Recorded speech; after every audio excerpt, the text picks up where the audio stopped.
The royal guards were known for their stoic demeanor, unshakable discipline, and unyielding commitment to protecting the king.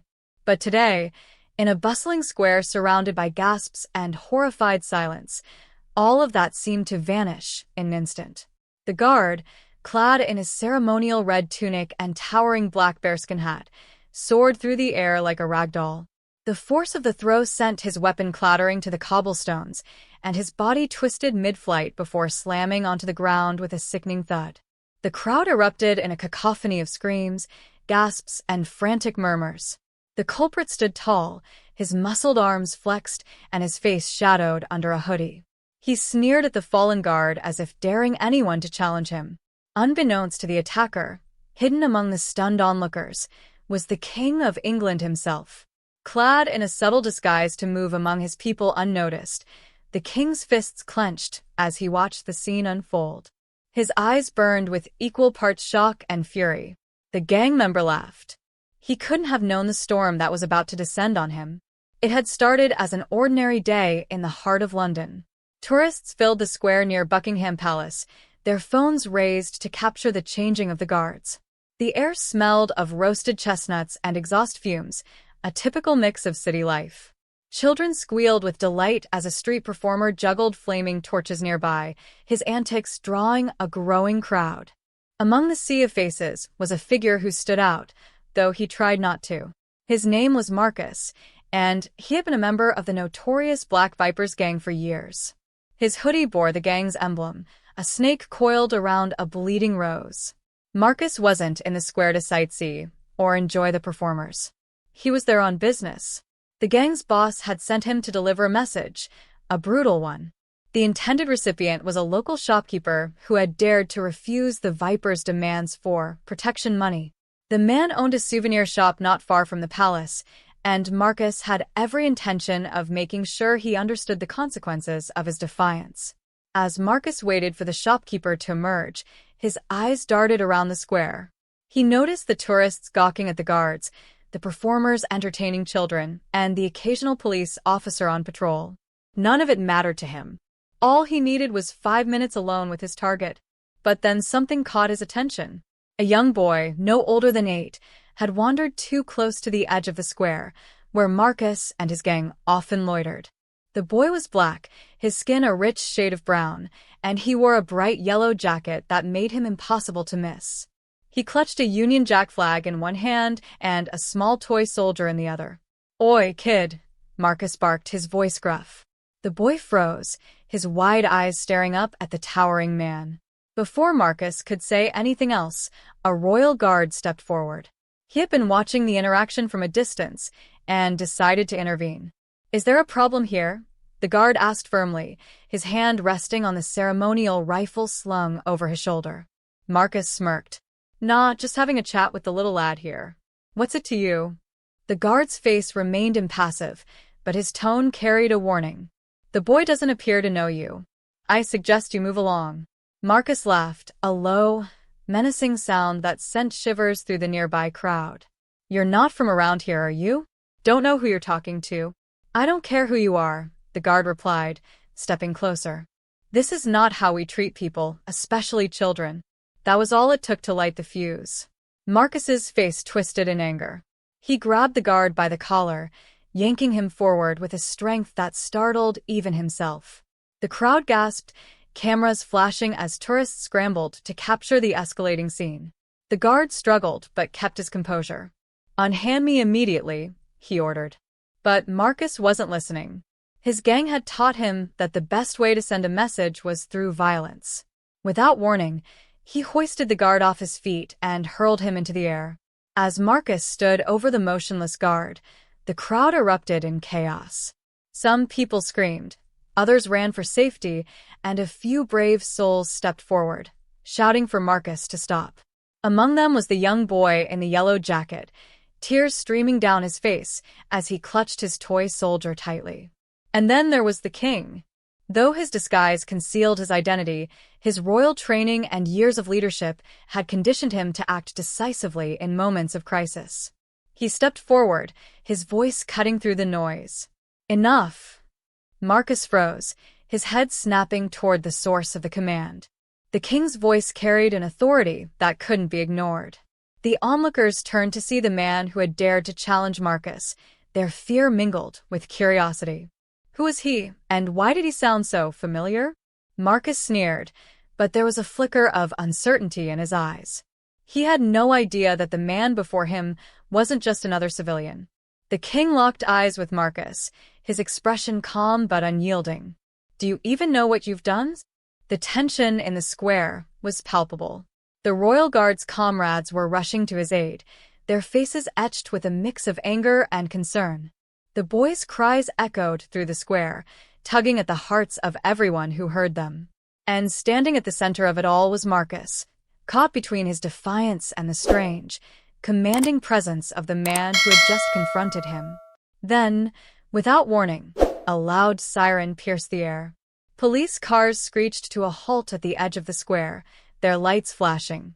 Officers spilled out, shouting commands as they surrounded Marcus. But instead of surrendering, Marcus clenched his fists, his muscles tensing like a coiled spring. He wasn't going down without a fight. The police surrounded Marcus, their voices cutting through the chaos with sharp commands. "Hands in the air. Get on the ground now." Marcus turned his head slowly, his sneer widening into a defiant grin. His adrenaline was pumping, and he wasn't about to let anyone, cops, guards, or even this mysterious stranger, make him look weak. He raised his hands halfway, not to surrender, but as a taunt. "What's the matter?" he called out, his voice dripping with mockery. "You all scared of little old me?" The officers moved in closer, their weapons ready. One of them, a tall woman with a firm gaze, stepped forward. "This is your last warning," she said. "Don't make this harder than it has to be." Marcus chuckled and cracked his knuckles. "Harder? Lady, I live for hard." With that, he lunged. His movements were quick and brutal, taking the officers by surprise. He swung his fists with precision, knocking two of them off balance before they could react. The crowd screamed as the scene turned even more violent. The young boy in the yellow jacket clung to his mother, burying his face in her coat as she tried to shield him from the chaos. But the king didn't flinch. Standing just beyond the circle of police, he watched Marcus with a calculating expression. He had faced threats before, terrorists, assassins, political schemers, but there was something different about this moment. This wasn't just about a violent man causing a scene. It was a test of the values he had sworn to uphold: justice, equality, and protecting the vulnerable. "Enough!" The king's voice boomed again, cutting through the noise like a blade. This time, even Marcus hesitated. He turned to face the man who had dared to interrupt his rampage. The police used the momentary distraction to close in, pinning Marcus's arms and forcing him to the ground. He thrashed violently, but the officers held firm, cuffing his wrists behind his back. As Marcus was hauled to his feet, his face twisted into a snarl. He spat on the ground, his eyes locking with the king's. "You think you're better than me?" he hissed. "You think your little crown makes you untouchables?" The king stepped closer, his voice calm but firm. "It's not a crown that separates us, Marcus. It's choices. And yours are about to catch up with you." The words hung in the air as the officers began leading Marcus toward the waiting police cars. But just as they reached the edge of the square, Marcus jerked his body violently, breaking free from their grip. The crowd gasped as Marcus grabbed one of the officers' batons and turned to face the king. His eyes burned with rage. "You want to talk about choices? Let's see if you can make the right one when your life's on the line." The square had grown eerily silent. The tourists, shopkeepers, and even the street performers watched in stunned disbelief as Marcus advanced toward the king, the baton clenched tightly in his fist. The police shouted for him to stop, but he didn't care. His entire focus was on the man who had dared to challenge him. The king didn't move. He stood his ground, his eyes fixed on Marcus. The disguise he wore, plain clothes, a hat pulled low over his brow, had done its job so far. But now, the weight of his identity pressed heavily on him. Should he reveal himself to de-escalate the situation, or would that only make things worse? Before he could decide, one of the officers stepped between them. "You're not getting any closer," she said firmly, her hand on her holstered weapon. Marcus smirked. Oh yeah? And what are you going to do about it? Drop the baton, Marcus, she said, her voice steady. This doesn't have to go any further. For a moment it seemed like he might listen. His grip on the baton loosened slightly, and his shoulders relaxed. But then, from somewhere in the crowd, a voice shouted, "Get him, Marcus. Show them who's boss." It was one of his fellow gang members, blending into the crowd and egging him on. The words reignited Marcus's fury. He tightened his grip on the baton and charged forward, his eyes blazing with reckless determination. What happened next unfolded in an instant but felt like slow motion to everyone watching. The officer drew her weapon, but before she could aim, Marcus swung the baton. It connected with her arm, sending her weapon skidding across the cobblestones. She stumbled back, clutching her wrist in pain. The crowd screamed again, and panic rippled through the square. The remaining officers rushed toward Marcus, but he was already turning back to the king, his path clear. The king braced himself. He wasn't armed, and the years had taken some of the sharpness from his reflexes. But he wasn't going to run. Not when so many people were watching. Not when a child in a yellow jacket stood trembling nearby, looking to him for protection. Marcus raised the baton, a triumphant sneer on his face. "Let's see how brave you are now," he roared. But just as he swung, something unexpected happened. A voice rang out from the crowd, strong, clear, and commanding. "Stop." Everyone turned to see the young boy in the yellow jacket standing at the edge of the square. His small frame trembled, but his voice didn't waver. "You don't have to do this," he said, his wide eyes locked on Marcus. "Please." For the first time, Marcus faltered. His grip on the baton loosened, and his sneer faded into something resembling confusion. He stared at the boy, his expression unreadable. The silence stretched, heavy and uncertain. And then, from behind Marcus, the police officers made their move. With swift precision, they tackled him to the ground, disarming him before he could react. This time, they didn't take any chances. They restrained him with zip ties and leg cuffs before hauling him to his feet. The boy's mother rushed forward, pulling him into her arms as tears streamed down her face. "What were you thinking?" she whispered, her voice breaking. But the boy didn't answer.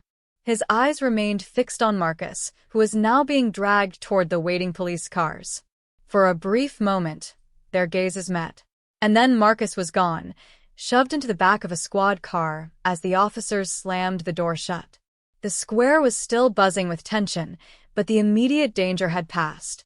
The injured officer was being treated by paramedics, and the crowd was slowly dispersing, murmuring about what they had just witnessed.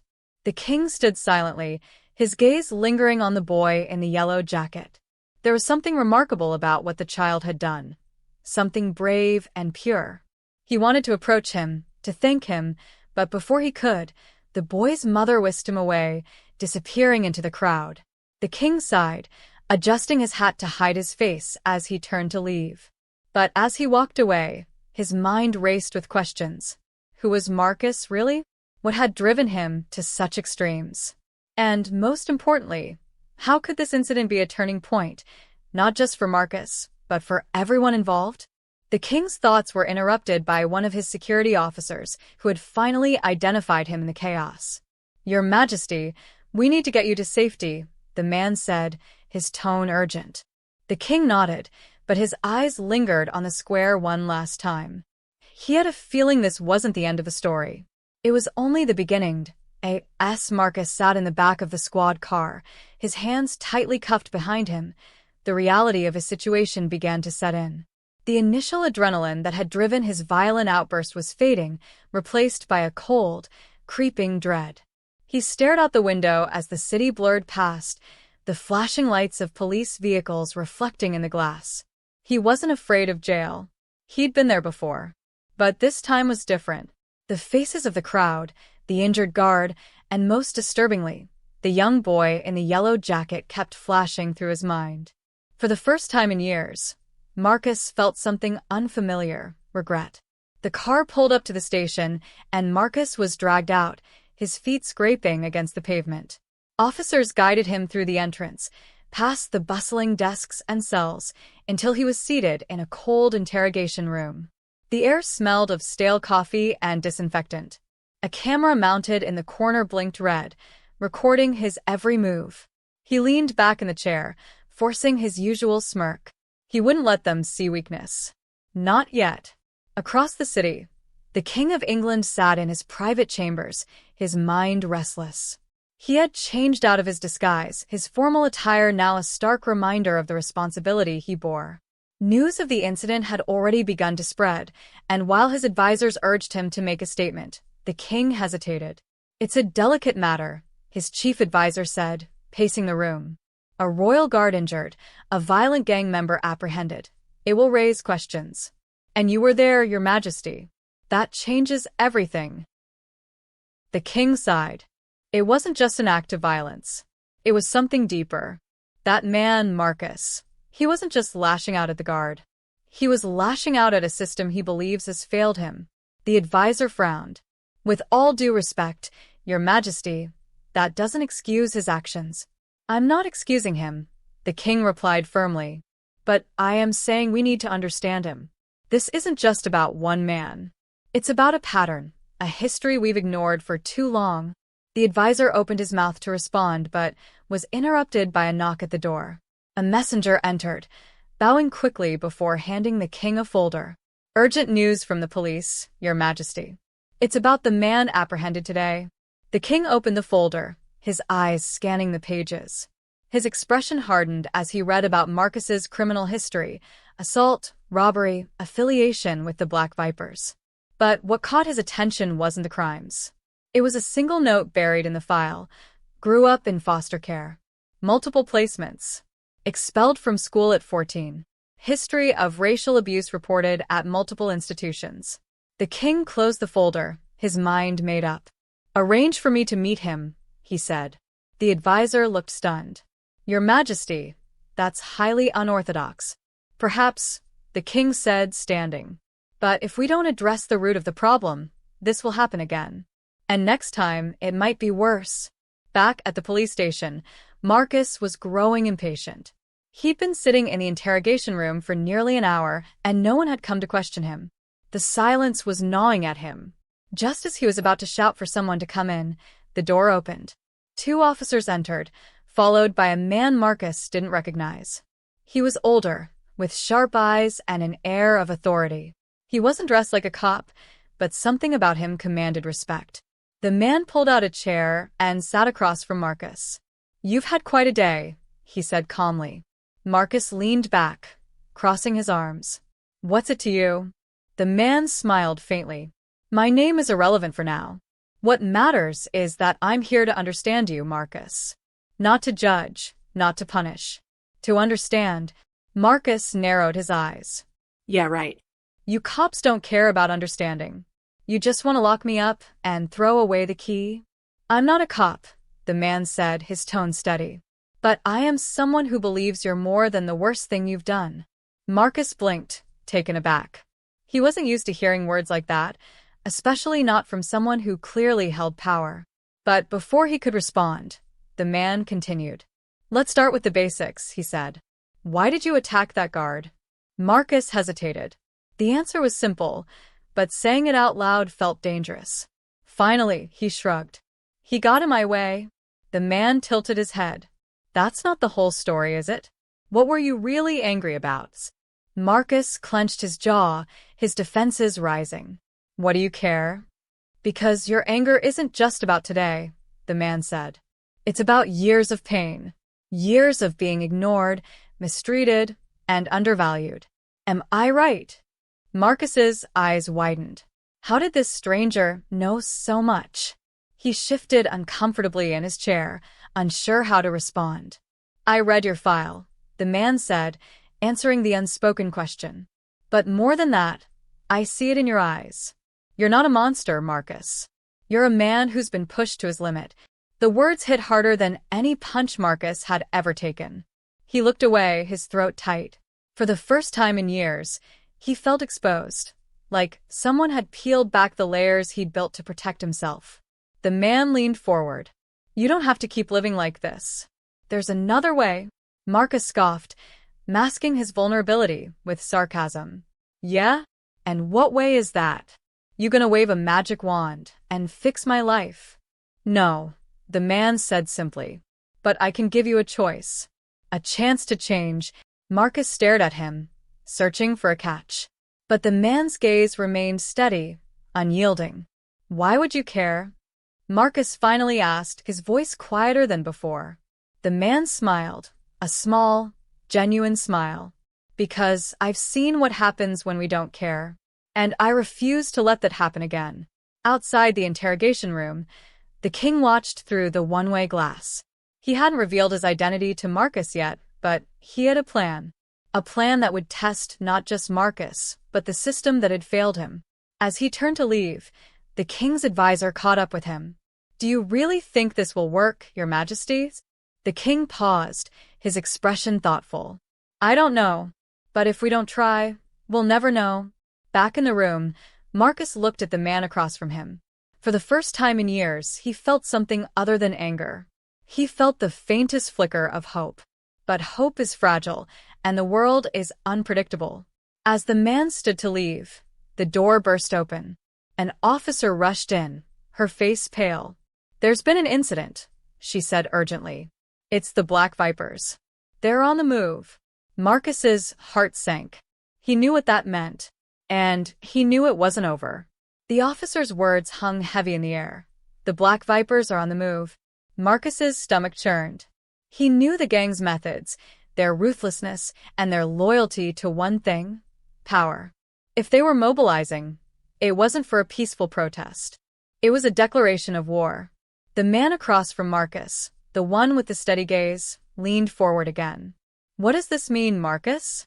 What are they planning? Marcus hesitated, his instincts warring within him. On one hand, staying silent was the code. On the other, his life, and perhaps others, was hanging in the balance. I don't know, he muttered. They don't tell me everything. The officer, who'd burst in, wasn't convinced. He's lying, she said, her voice sharp. The Vipers don't make a move without their muscle. He's their enforcer. He knows. Marcus shot her a glare. And what if I don't? You think I'm in their little inner circle? I'm just a tool to them. The man interjected calmly. If you're just a tool, why protect them? They're not coming to save you. They're not here for you now. So why stay loyal to people who don't value you? Marcus clenched his fists. He didn't answer, but the words hit harder than he wanted to admit. Deep down, he knew the man was right. The Vipers didn't care about him. They discarded him the moment he stopped being useful. Before he could respond, the officer's radio crackled. All units, be advised. Reports of Viper activity near the station. Possible retaliation for Marcus's arrest. Proceed with caution. The officer cursed under her breath and turned to the man. We need to secure the station, sir. If the Vipers are coming, they won't stop at intimidation. Marcus's smirk returned, but it was forced. Told you they don't mess around. The man ignored his bravado and stood. Then we'll face them, he said simply. Outside the station, chaos was brewing. A convoy of black SUVs with tinted windows roared down the street, their engines growling like beasts. Men in dark clothing leaned out of the windows, shouting and waving makeshift weapons. The gang's symbol, a coiled viper, was spray-painted on the sides of the vehicles. Nearby, pedestrians scattered, some screaming, others filming the scene on their phones. Within minutes, the Vipers spilled out of their vehicles, their faces obscured by masks and bandanas. They formed a semicircle around the entrance, their leader stepping forward. His name was Darius, a man as infamous as he was feared. Tall, lean, and calculating, he had an aura of authority that silenced even the most reckless members of his gang. His voice was low but carried weight. We know you've got Marcus in there, he called out. Hand him over and we'll leave. Inside, the officers scrambled to fortify their positions. Riot shields were distributed, and weapons were drawn. The station's chief, a grizzled man named Inspector Clark, barked orders. No one engages unless they breach the perimeter. Hold the line. Marcus watched the commotion from the interrogation room window, his pulse quickening. He knew Darius wouldn't back down. The gang didn't negotiate. They dominated. Looks like your friends really want you back, the man said, re-entering the room. Marcus snorted. They don't want me. They want to make an example out of you lot. The man studied him for a moment. And what do you want, Marcus? To go back to this? To be their pawns? I don't have a choice, Marcus snapped. You don't just walk away from the Vipers. The man's eyes narrowed. You do if you're brave enough. Before Marcus could reply, a loud crash echoed through the station. The Vipers had thrown a Molotov cocktail, setting a parked police car ablaze.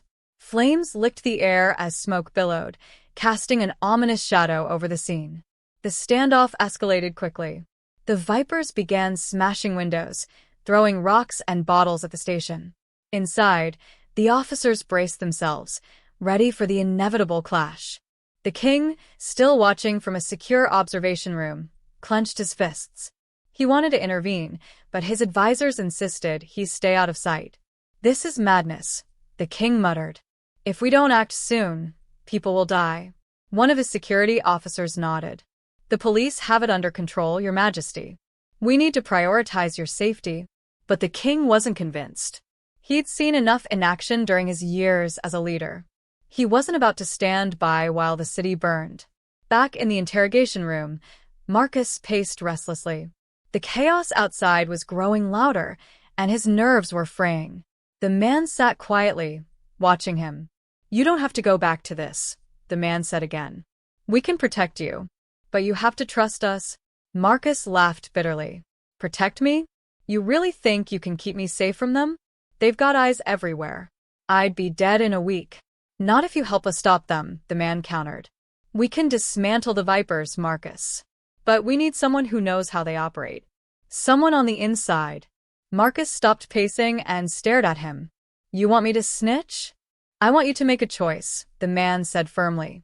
Keep living in their shadow, or take a stand. The words hung in the air, heavy with implication. Marcus didn't respond, but the wheels in his mind were turning. Suddenly, the lights in the station flickered.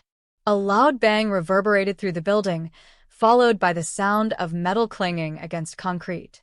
The Vipers had rammed a police barricade with one of their SUVs, and the station shook from the impact. Inspector Clark's voice rang out over the intercom. All units, prepare for breach. The officers braced themselves as the main doors rattled under the force of a battering ram. The Vipers were coming, and they weren't holding back. Marcus turned to the man, his voice low. You want my help? Get me out of here alive first. The man nodded. Deal. The first breach came seconds later. The Vipers burst through the shattered doors, wielding weapons and shouting threats. The officers held their ground, a line of shields and batons meeting the intruders head-on. Marcus watched from the window, his heart pounding. The scene was pure chaos. Officers and gang members clashing, the sound of sirens and shouting echoing through the air. And then he saw him. Darius, striding confidently through the melee, his eyes scanning the station. He wasn't there for a fight. He was there for Marcus. Darius's voice boomed over the chaos. Marcus, you better hope they're treating you well in there, because if not, they're gonna pay. Marcus felt a chill run down his spine. Darius wasn't just making threats. He was making promises. The man beside Marcus turned to him, his expression grim. This is your chance. Help us stop him. Marcus hesitated, his mind racing. The choice was clear, but it wasn't easy. Loyalty to the gang had been drilled into him for years, but now that loyalty was crumbling under the weight of reality. He took a deep breath and met the man's gaze. All right, he said quietly. Let's do this. Outside, Darius spotted movement in the upper windows. He grinned, knowing exactly where Marcus was. He raised his hand, signaling his men to press forward. And then, with a deafening crash, something unexpected happened.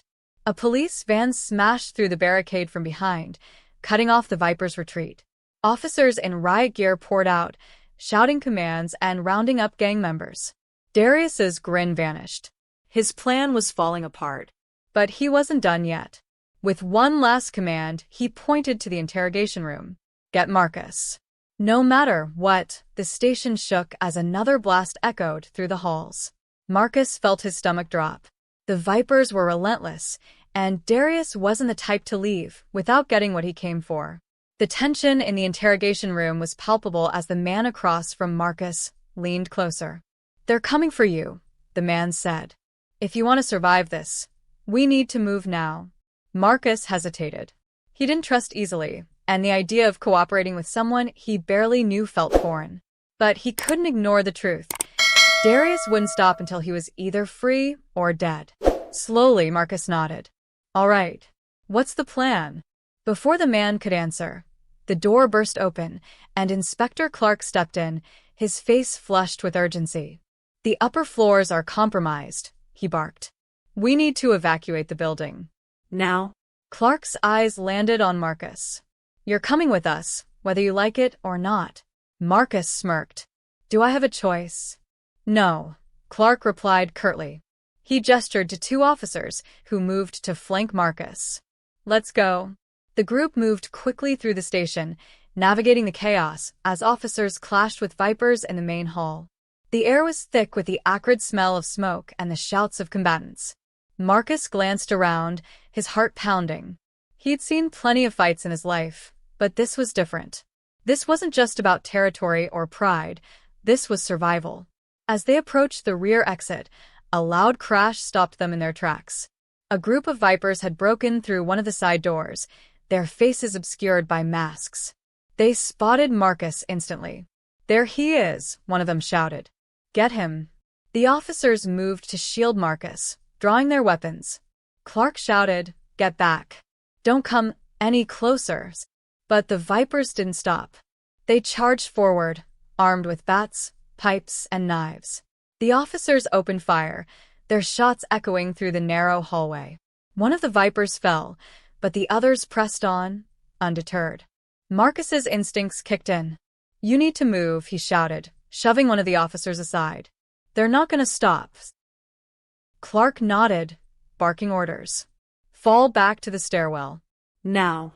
The group retreated, the officers covering their escape as the Vipers gained ground. Marcus felt a surge of adrenaline as he followed the others, his mind racing. Every step they took felt like a gamble, the tension building with each second. They reached the stairwell and began descending rapidly. Marcus could hear the heavy boots of the Vipers echoing above them, their shouts growing louder. One of the officers cursed under his breath. "They're too close. We won't make it." Marcus glanced around, his eyes landing on a fire extinguisher mounted on the wall. Without thinking, he grabbed it and turned to face the stairs. "What are you doing?" Clark demanded. "Buying you time," Marcus said. He pulled the pin and aimed the extinguisher at the stairwell, releasing a cloud of white foam that filled the narrow space. The Vipers shouted in confusion, momentarily blinded by the sudden burst. "Go!" Marcus yelled, shoving the extinguisher into Clark's hands. "I'll catch up." Clark hesitated for a split second before nodding. "Stay alive," he said, leading the group down the stairs. Marcus turned back to the stairwell, his fists clenched. He didn't have a weapon, but he wasn't defenseless. He'd spent years fighting for survival on the streets, and he wasn't about to back down now. The first Viper emerged from the foam, his face twisted in rage. Marcus didn't wait for him to attack. He lunged forward, landing a solid punch that sent the man sprawling. Another Viper appeared, swinging a bat. Marcus ducked and countered with a kick to the man's knee, dropping him instantly. But there were too many. Marcus could hear more footsteps approaching, their numbers overwhelming. He knew he couldn't hold them off forever. He needed to get out. Downstairs, Clark and the others reached the rear exit, where a convoy of police vans waited. Officers ushered them toward the vehicles, their weapons drawn as they scanned the area for threats. "Where's Marcus?" the man asked, his tone sharp. Clark shook his head. He stayed behind to hold them off. The man's jaw tightened. "We can't leave him. He made his choice," Clark snapped. "We don't have time to argue." But before the man could respond, a loud crash echoed from the stairwell. Everyone turned to see Marcus burst through the door, his face bloodied but determined. Behind him, The Vipers were closing in, their shouts growing louder. "Move!" Marcus yelled, sprinting toward the vans. The officers opened fire, forcing the Vipers to take cover. Marcus dove into the back of one of the vans as the others returned fire, creating a makeshift barricade. The driver slammed the door shut and hit the gas, the van lurching forward as it sped away from the station. Inside the van, Marcus leaned back, catching his breath. His knuckles were raw, and his body ached, but he was alive. The man sat across from him, his expression unreadable.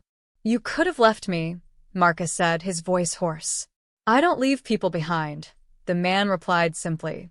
Marcus nodded, a faint smile tugging at his lips.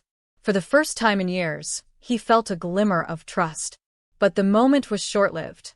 The radio crackled to life, and a voice came through, tense and urgent. "Convoy 1, be advised. Darius and the Vipers have regrouped. They're pursuing you." Marcus's heart sank. He turned to the man. "This isn't over." The man nodded grimly. "No, it's not." The chase was on. The police van careened through the narrow London streets, sirens wailing as the convoy tried to outrun the Vipers. Marcus could hear the roar of engines behind them, the guttural growl of the gang's black SUVs in relentless pursuit. The man across from him, the calm, composed figure who had remained unshaken throughout, leaned forward, speaking into the radio. "Keep the convoy tight. No one breaks formation," he instructed. His voice was steady, but his eyes betrayed the tension of the moment. Marcus looked out the rear window. The Vipers were gaining ground, their vehicles swerving aggressively through traffic. Darius was at the front, his SUV like a prowling predator. Marcus clenched his fists, his mind racing. "They won't stop," he muttered. The man glanced at him. "Then we won't either." The lead police van veered sharply around a corner, tires screeching as the convoy entered a construction zone. Scaffolding loomed overhead, and the streets were littered with barriers and equipment. The narrow passage offered some advantage, forcing the Vipers to slow down, but it wasn't enough. "They're still on us," the driver shouted, his hands white-knuckling the steering wheel. The man turned to Marcus. "You know Darius better than anyone. What's his next move?" Marcus didn't hesitate. "He'll try to box you in. Cut off the lead vehicle, force you to stop. Once you're pinned, it's over." The man nodded, processing the information. "And how do we stop that?" Marcus hesitated. The logical part of his mind screamed to stay quiet. Let the cops handle it. Let them take the fall. But something deeper, something unfamiliar, pushed him to speak. "There's an alley up ahead, narrow enough that only one car can follow at a time. Take it, and you can funnel them." The man relayed the instructions to the driver, who nodded grimly. The van sped forward, swerving into the alley just as Marcus described. The other police vehicles followed, their lights flashing in the dim, confined space. Darius's SUV came to an abrupt stop at the mouth of the alley. He slammed his fist on the steering wheel, his face twisted in frustration. "They're trying to bottleneck us," he shouted to his men. One of the Vipers leaned out of a trailing SUV. "What's the plan, boss?" Darius's eyes narrowed. "They think they're smart. We'll see about that." "Send the bikes through." Seconds later, two motorcycles revved forward, slipping into the alley and weaving between the police vans.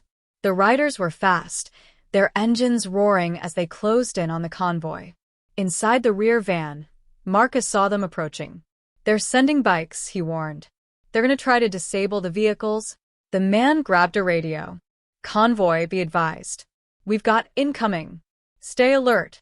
The first bike pulled alongside one of the police vans, the rider reaching into his jacket.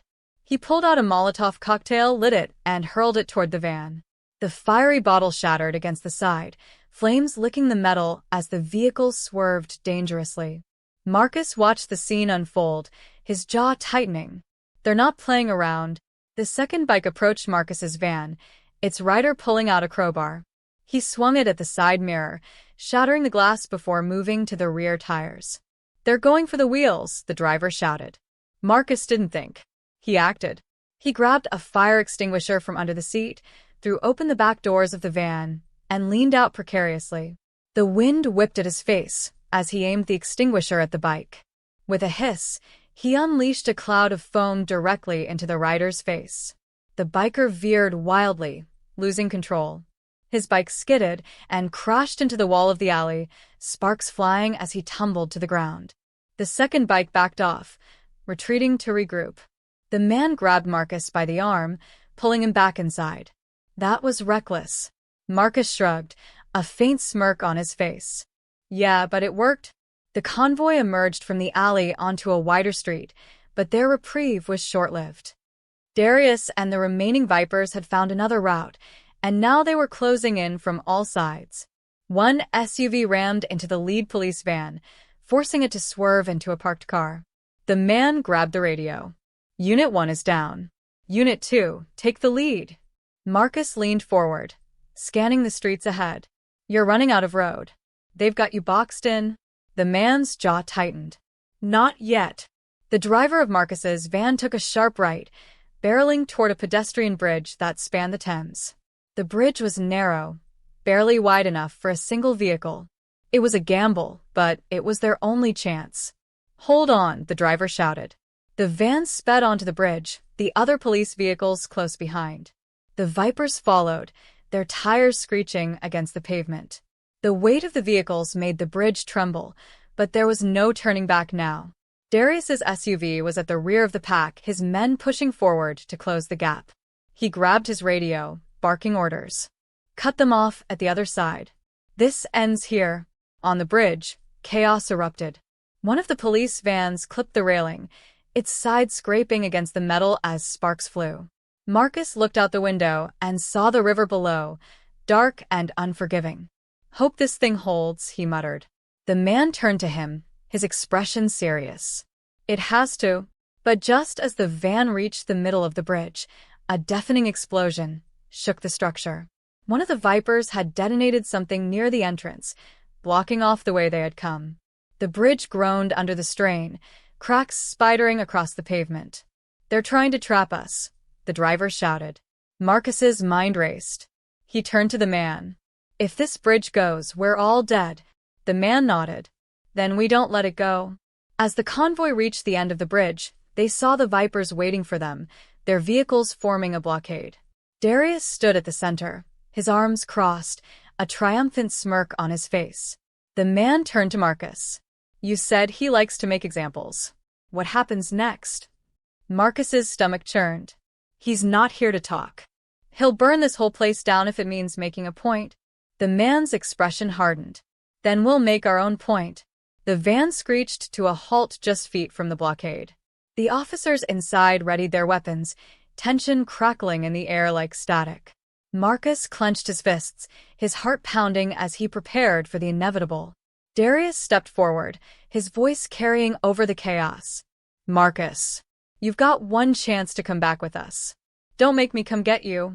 Marcus glanced at the man, his jaw tight. What's the play? The man's eyes narrowed. We don't let him win. And then, without warning, Darius raised his hand. The Vipers surged forward, the Vipers charged, their SUVs revving like wild animals unleashed, closing the gap between them and the police convoy. The officers scrambled to hold their ground, forming a defensive line while their radios buzzed with frantic updates. Marcus watched the scene unfold from the back of the van, his pulse racing. This wasn't a fight. It was an ambush. The man turned to Marcus, his voice sharp. You wanted out of this mess, right? Now's your chance. Help us. Marcus clenched his fists. The instinct to run, to retreat into the shadows of his old life, was overwhelming. But something about the man's tone, his unwavering resolve, struck a chord. Slowly, Marcus nodded. What do you need? The man gestured toward the rear doors of the van. We have to stop them from breaching the line. Can you handle that? Marcus smirked, though his confidence wavered. Guess we'll find out. Marcus grabbed a riot shield from the back of the van and stepped out, the cold night air biting at his face. The bridge trembled beneath him as the Vipers advanced, their vehicles skidding dangerously close to the edge. He could see Darius at the center of the chaos, his face a mask of determination. You've got this, Marcus, the man called from behind him. We're right here. The first viper lunged, swinging a crowbar toward Marcus's head. Marcus raised the shield just in time, the impact reverberating through his arm. He countered with a swift kick, sending the attacker sprawling. Another viper rushed in, but Marcus was ready. He slammed the shield into the man's chest, knocking the wind out of him. The fight was brutal, unrelenting, but Marcus fought with a ferocity he hadn't tapped into in years. Each blow felt like reclaiming a piece of himself. Meanwhile, the police officers formed a barricade with their vehicles, using the narrow bridge to their advantage. They fired warning shots into the air, but the vipers didn't flinch. Darius barked orders from the center, his voice carrying over the chaos. Keep pushing. Don't stop until they're finished. One of the gang's SUVs rammed into a police van, sending it skidding sideways. Officers scrambled to recover, their radios crackling with updates. They're breaking through. We need reinforcements. But reinforcements weren't coming. The officers were on their own, outnumbered and outgunned. Marcus fought like a man possessed, his movements sharp and precise. He'd taken down 3 attackers, but the next wave was closing in. He glanced back at the man, who was holding the line alongside the officers. You've got to get out of here, Marcus shouted. This bridge isn't gonna hold. We're not leaving, the man yelled back. Not without you. The words struck Marcus harder than any blow. For years, he'd lived as if no one cared whether he lived or died. But now, for the first time, someone was willing to fight for him. The battle reached a fever pitch. The bridge groaned under the strain of the vehicles, the cracks in the pavement widening with each passing second. One of the vipers climbed onto the roof of an SUV, wielding a Molotov cocktail. He lit the fuse and hurled it toward the police barricade. The bottle exploded on impact, flames erupting in a blinding flash. Officers dove for cover as the fire spread, cutting off their escape route. Marcus's heart sank. They were trapped. We need a plan, he shouted, turning to the man. The man's eyes scanned the chaos, his mind racing. The bridge is their bottleneck, he said. If we collapse it, we stop them. Marcus's jaw dropped. Collapse the bridge? Are you insane? We're still on it. It's our only shot, the man said firmly. If they get through, they'll take the city. Marcus hesitated, the weight of the decision pressing down on him. And what about us? The man's gaze was steady. We take the risk or we let them win. Your choice. Before Marcus could respond, another explosion rocked the bridge. A section of the railing gave way, sending debris plunging into the river below. The vipers pressed forward, their relentless assault driving the officers back. Marcus looked at the man, his chest heaving. All right, he said. Let's do it. The plan was risky, but there was no alternative. The officers coordinated quickly, placing charges at key points along the bridge's structure. The goal was to weaken it enough to force a collapse without giving the vipers time to react. Marcus fought alongside them, holding off the attackers as the charges were set. Darius, sensing something was amiss, shouted orders to his men. Pull back. They're up to something. But it was too late. The final charge was placed, and the officers retreated to the far side of the bridge. Marcus was the last to move, covering their escape, as the vipers scrambled to regroup. Blow it, the man shouted. The charges detonated in a deafening roar, the force of the explosion ripping through the bridge. The structure buckled, chunks of concrete and steel plummeting into the river. The vipers were caught in the collapse, their vehicles tumbling into the water below. Marcus sprinted toward the edge of the safe zone, the ground crumbling beneath his feet. He leaped just as the last section of the bridge gave way, landing hard on the other side. The officers pulled him to safety as the remnants of the bridge disappeared into the Thames. For a moment, there was only silence. The night air was thick with smoke and dust, the river below eerily still. Marcus lay on his back, gasping for breath. The man knelt beside him, a small smile breaking through his exhaustion. You made it, he said. Marcus chuckled weakly. Barely. But the victory was short-lived. A figure emerged from the rubble, a lone survivor of the collapse. It was Darius, his face bloodied but his resolve unbroken. He stood on the edge of the wreckage, his eyes locked on Marcus. "This isn't over," Darius growled. Marcus sat up, his chest tightening. He knew Darius meant every word. Darius's voice echoed across the wreckage, his words laced with menace. Despite the chaos of the collapse, he stood tall, barely winded, his eyes blazing with fury. "You think this ends here, Marcus?" He spat, his grip tightening on the bloodied metal rod he'd pulled from the wreckage. Marcus felt his heart race. They had barely escaped with their lives, but it seemed the storm was far from over. He pushed himself to his feet, his body aching from the fight and the fall. The police officers around him shifted uneasily, weapons ready but hesitant, knowing that the man who had led the Vipers was not easily taken down. "You want to keep fighting?" Marcus called out, his voice hoarse but defiant. "You've lost. This bridge is gone. Your people are in the water, and the cops are right behind us. There's nowhere left to run." Darius smiled, his lips curling into something that wasn't quite a grin. "Run? Oh, I'm not running, Marcus." But you? "You're not free yet. Not by a long shot." Before Marcus could react, Darius lunged forward, swinging the metal rod with terrifying precision. Marcus barely had time to raise his arm to block it. The impact knocked him off balance, sending him crashing into the ground. The world spun for a moment, but he managed to keep his focus, glaring up at Darius, who stood over him like a looming storm. "You think I'd let you go that easily after all these years?" Darius growled. The police officers took a step forward, but the man who had been guiding Marcus shook his head, holding up a hand. "Stay back," he commanded. "Let him handle this." Marcus's heart raced, adrenaline surging through him. He was still reeling from the battle and the fall, but Darius was right there, so close he could taste the rage in the air. Every instinct told him to retreat, but something in him snapped. Years of being pushed around, of running, of feeling like a pawn, he wasn't that person anymore. With a growl of his own, Marcus shoved himself up, his fists clenched. "You want to fight?" he snarled. "You got one." The two men clashed again, their bodies colliding in a brutal exchange of strikes. Darius swung the rod with deadly force, but Marcus dodged and countered with a sharp jab to Darius's stomach. The force knocked the wind out of him, but Darius quickly recovered, grabbing Marcus by the collar and throwing him against the remnants of the bridge's railing. Marcus's back slammed into the cold steel, pain flaring up his spine, but he didn't stop. The fight, the heat of the moment, pushed him forward. He was no longer just fighting to survive. He was fighting to break free. "You can't beat me, Marcus," Darius sneered. "You're nothing without the Vipers. You always were, always will be." Marcus glared up, blood dripping from a cut on his forehead.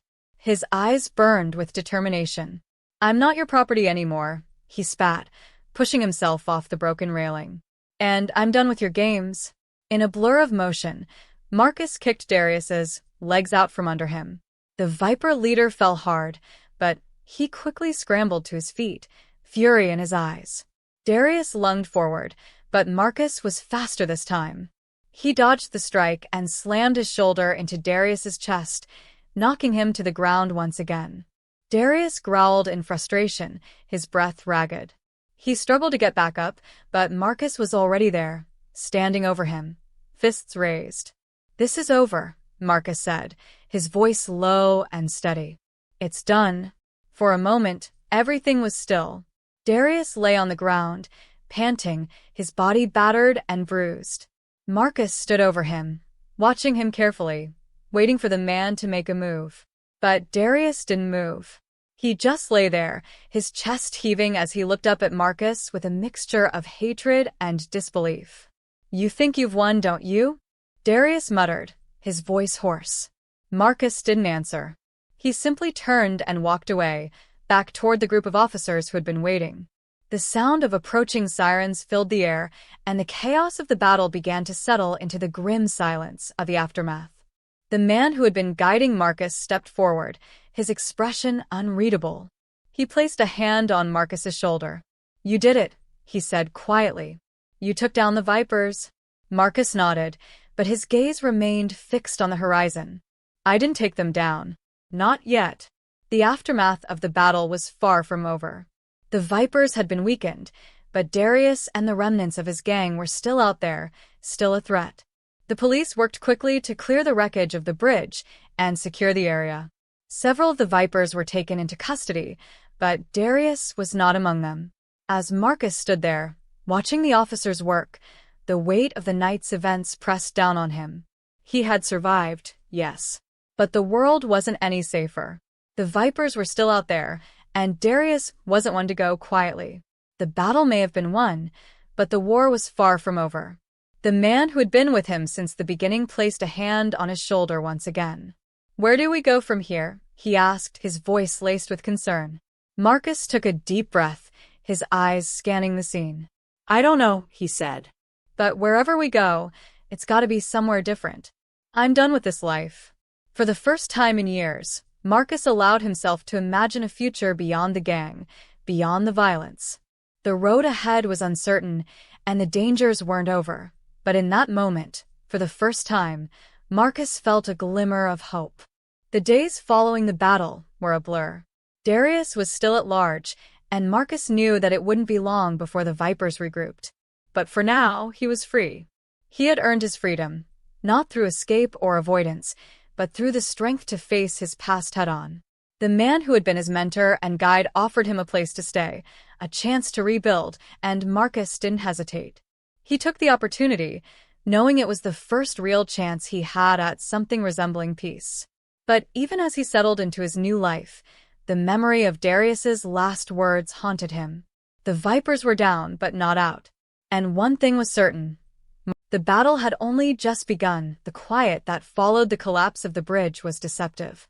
Days passed, but the air was heavy with unease.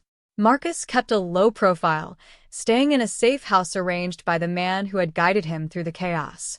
The location was secure, tucked away in a forgotten part of the city, but Marcus knew better than to feel comfortable. Darius wasn't one to let things go. Sitting on the edge of a worn-out cot, Marcus stared at his hands. They were still bruised from the fight, a reminder of the violence that seemed to follow him like a shadow. He clenched them into fists, then relaxed them, trying to shake the tension building inside him. A knock at the door snapped him out of his thoughts. He tensed, instinctively reaching for the makeshift weapon, a steel pipe, he'd kept under the bed. But the voice on the other side of the door put him at ease. "It's me," the man said. "Open up." Marcus exhaled and opened the door. The man stepped in, his face etched with concern. He carried a folder tucked under his arm, its edges frayed as if it had been handled too many times. "We need to talk," the man said, setting the folder on the small table in the corner. "What now?" Marcus asked, his voice laced with suspicion. The man opened the folder, revealing photos and documents. "Darius is regrouping," he said. "Our intelligence says he's holed up in an old factory outside the city. He's gathering what's left of the Vipers and recruiting new blood.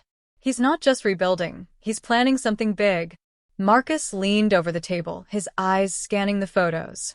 One of them showed Darius standing in front of a crowd of men, his arms raised in what looked like a rallying cry. The sight made Marcus's stomach churn. He could hear Darius's voice in his head, full of venom and conviction, riling up his followers. "What's the plan?" Marcus asked. The man hesitated. "We take him down. For good this time. But we need your help." Marcus scoffed, leaning back. "You want me to walk into Darius's nest and take him out? You think he'll just let me waltz in after what happened?" "You know him better than anyone," the man said. "You know how he thinks, how he operates. Without you, we're going in blind." Marcus shook his head, pacing the room. "This isn't just some gang beef anymore. He's out for blood. My blood. You're asking me to walk into a death trap." The man stepped in front of him, his expression firm. "You said you wanted out of this life. This is how you do it. You cut the head off the snake." The words hung in the air, heavy and unavoidable. Marcus knew the man was right. As long as Darius was out there, there would be no peace. Not for him, not for anyone.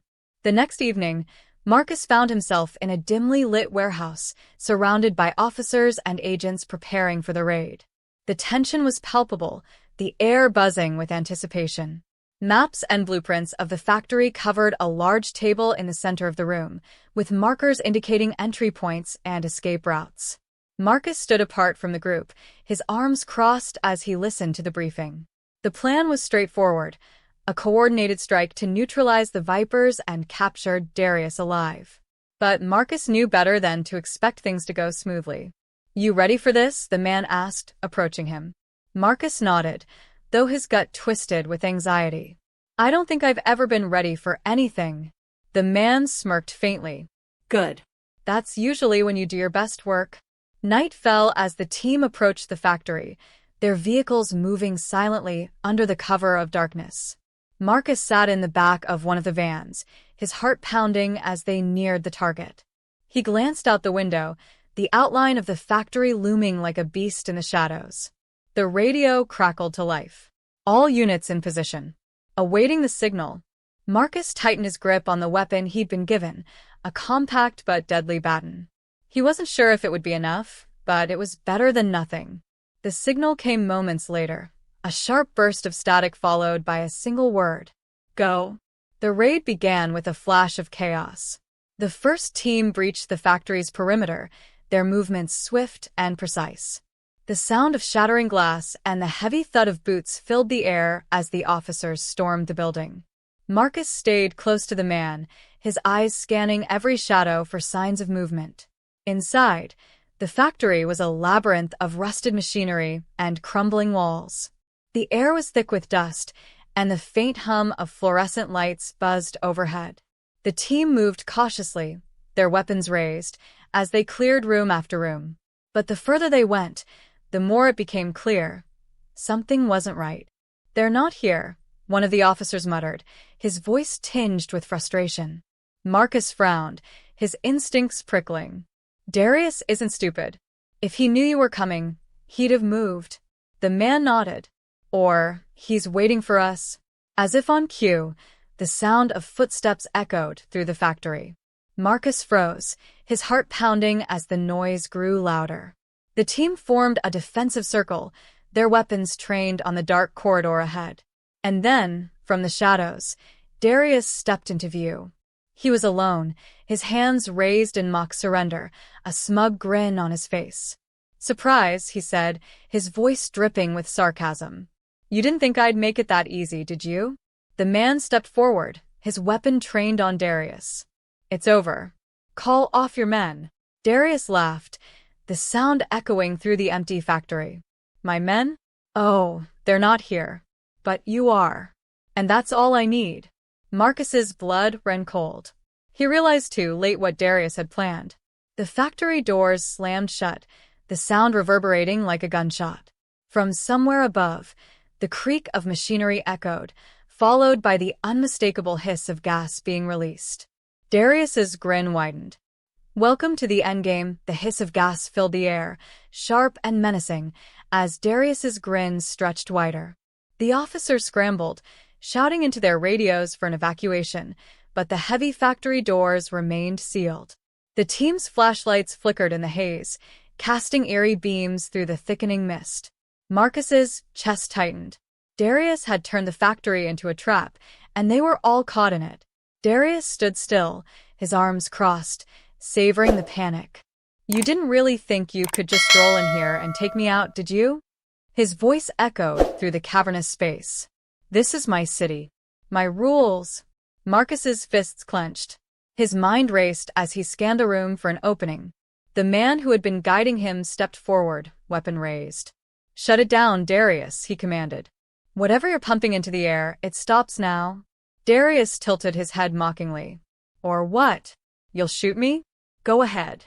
But you might want to hurry. Breathing that stuff in for too long isn't exactly good for your health." The officers moved quickly, some fanning out to search for ventilation controls, while others aimed their weapons at Darius. Marcus, meanwhile, stepped back, trying to think. The Vipers weren't here, which meant Darius had set this up knowing he might not walk away from it. He was playing the long game. Marcus's eyes landed on the rusted stairwell leading to the catwalks above. The machinery that controlled the gas had to be up there. Without a word, Marcus slipped away, climbing the stairs as quietly as he could. The catwalk groaned under Marcus's weight as he reached the upper level. From this vantage point, he could see the entire factory floor. The officers below were still searching, their movements hurried and desperate. Darius remained at the center, his smug demeanor unwavering. Marcus spotted the source of the gas, a series of canisters connected to a control panel, their dials glowing ominously. He moved toward it, his pulse pounding in his ears. The controls looked old and unfamiliar, but Marcus didn't have time to think. He grabbed the nearest lever and pulled.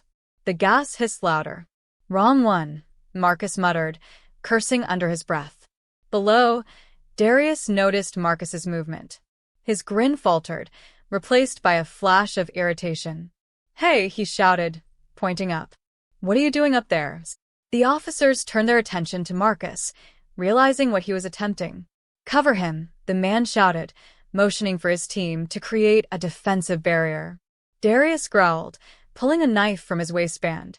"You just don't know when to quit, do you, Marcus?" He bolted for the stairwell, moving with the agility of someone who'd been in countless street fights. Marcus saw him coming and doubled his efforts, twisting knobs and flipping switches at random, hoping one of them would stop the gas. Darius reached the catwalk in seconds, his knife glinting in the dim light. "You think you can outsmart me? After everything I've taught you?" Marcus turned, barely dodging the first swipe of the blade. The two men collided, the force of the impact shaking the catwalk. Marcus fought back, grappling with Darius as they struggled for control. Below, the officers shouted, their weapons trained upward, but unable to get a clear shot. "You're nothing without me," Darius roared, slamming Marcus against the railing. The steel groaned under the weight, bending slightly. "You always were." Marcus gritted his teeth, his vision swimming. "Maybe I was," he spat, shoving Darius back with all his strength. "But not anymore." The movement sent Darius stumbling, his foot catching on a loose beam. He fell to his knees, the knife slipping from his grasp. Marcus lunged for the control panel, hitting the largest red button he could find. The gas stopped. The room fell silent except for the sound of labored breathing. The officers below cheered, their relief palpable. Darius, however, wasn't done. He scrambled to his feet, his face twisted in rage. "You think this changes anything?" he snarled. "You're still a dead man." Marcus turned to face him, his chest heaving. "No, Darius." "You are." With a swift motion, Marcus grabbed a nearby fire extinguisher and swung it. The heavy metal connected with Darius's side, sending him crashing against the railing. The structure gave way with a screech, and Darius tumbled over the edge. The fall seemed to last forever. Darius's scream echoed through the factory as he plummeted to the concrete floor below. The impact was brutal, his body crumpling on the ground. The officers approached cautiously, but it was clear he wasn't getting up. Marcus sank to his knees on the catwalk, exhaustion washing over him. The man climbed the stairs, his expression a mixture of relief and admiration. "You did it," he said, helping Marcus to his feet. Marcus shook his head. "We did it." In the aftermath, the factory was secured, and the remaining Vipers were tracked down and apprehended. Darius's reign was over, his grip on the city broken. Marcus, for the first time in years, felt the weight on his shoulders lift. But his journey wasn't over. As he walked out of the factory and into the cool night air, he realized he still had a long way to go. He wasn't a hero, and he wasn't perfect, but he had taken the first step towards something better. The man who had guided him placed a hand on his shoulder. "You've got a choice now, Marcus. What are you going to do with it?" Marcus looked out at the horizon, the first hints of dawn breaking through the darkness. He didn't have all the answers, but he knew one thing: he was done running. It was time to rebuild, not just his life, but the lives of those who had been hurt by men like Darius. "I'm going to make it count," Marcus said, his voice steady. And for the first time in a long time, he believed it.